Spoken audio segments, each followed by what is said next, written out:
Hi guys, Rahman বেলার blogs থেকে স্বাগতম। আজকে সৌদি আরবের নতুন আরেকটি এপিসোড নিয়ে আসলাম। আশা করি আপনাদের ভিডিওটি ভালো লাগবে। আমি সৌদি আরবের এমন কয়েকটি স্থান আপনাদেরকে ঘুরে ঘুরে দেখাবো, যা হয়তো আপনি আগে কখনো দেখেননি। আশা করি শেয়ার এবং সাবস্ক্রাইব করে পাশে থাকবেন। তো চলুন আজকের এই অসাধারণ ভিডিওটি। সৌদি আরব নামটা শুনলেই প্রথমেই মনে আসে বিশাল মরুভূমির প্রচণ্ড রোদ, তীব্র গরমের কথা। কিন্তু আপনি কি জানেন, এই গরমের দেশেই এমন কিছু স্থান রয়েছে যেখানে সারা বছরই থাকে মনোরম ঠান্ডা আবহাওয়া। আজকের ভিডিওতে আমরা জানব সৌদির এমন 4টি স্থানের কথা যেখানে গ্রীষ্মকালেও আপনি পাবেন শীতল হাওয়া এবং অসাধারণ প্রাকৃতিক সৌন্দর্য।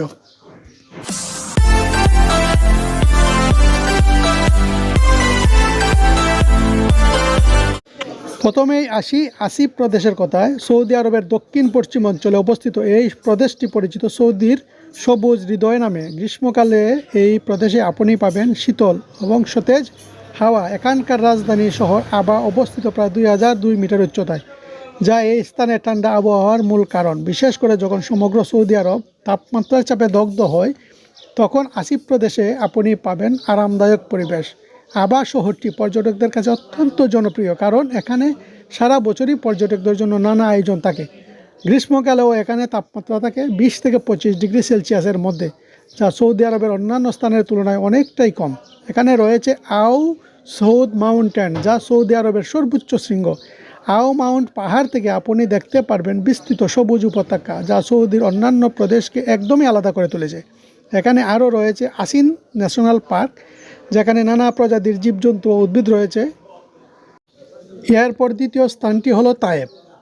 শহরটি সৌদি আরবের পশ্চিম অংশে মক্কা থেকে মাত্র 120 কিলোমিটার দূরে অবস্থিত।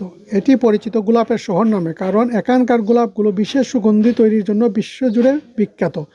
তায়েফের শীতল এবং মনোরম আবহাওয়া সৌদির অন্যতম জনপ্রিয় গ্রীষ্মকালীন গন্তব্যে পরিণত করেছে।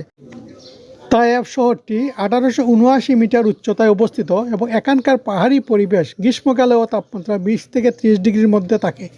বিশেষ করে যেসব মানুষ মক্কা বা জেদ্দার তীব্র গরম থেকে রেহাই পেতে চান, তারা তায়েফে এসে কিছুটা আরাম খুঁজে পায়। এখানকার পাহাড়ি রাস্তাগুলো ড্রাইভ করার জন্য অত্যন্ত চমৎকার। তায়েফের আরেকটি বিশেষ আকর্ষণ হলো এখানকার গোলাপের বাগান। গ্রীষ্মকালে গোলাপের মৌসুম শুরু হয় এবং এখানে উৎপন্ন গোলাপ থেকে তৈরি সুগন্ধি বিশ্ববাজারে খুবই জনপ্রিয়। এরপর তৃতীয় স্থানটি হলো আলহাদা। আলহাদা তায়েফের কাছাকাছি অবস্থিত এবং এটি মূলত একটি পাহাড়ি রিসোর্ট শহর। আলহাদার সবচেয়ে বড় আকর্ষণ এখানকার চমৎকার পাহাড়ি দৃশ্য এবং পাহাড়ের উপর দিয়ে চলা কেবল কার। যারা অ্যাডভেঞ্চার এবং প্রাকৃতিক সৌন্দর্য পছন্দ করেন, তাদের জন্য আলহাদা একটি আদর্শ গন্তব্য। আলহাদা থেকে আপনি কেবল কারে করে পুরো তায়েফের দর্শনীয় দৃশ্য উপভোগ করতে পারবেন। এখানকার উচ্চতা এবং মনোরম আবহাওয়ার কারণে সারা বছরই প্রচুর পর্যটক এখানে আসেন।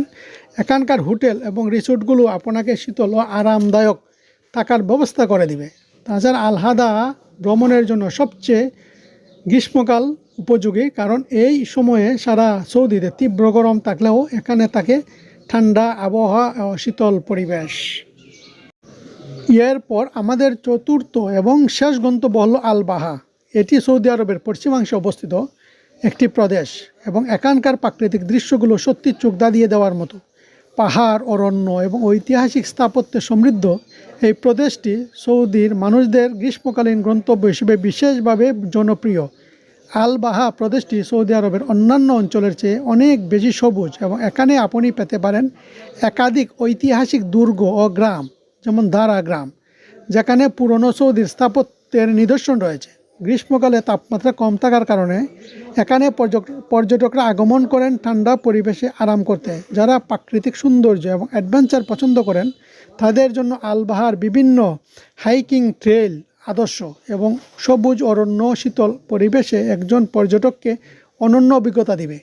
এই ছিল সৌদি আরবের এমন শীতল 4টি স্থান যেখানে প্রচণ্ড গরমেও আপনি উপভোগ করতে পারবেন ঠান্ডা ও মনোরম আবহাওয়া।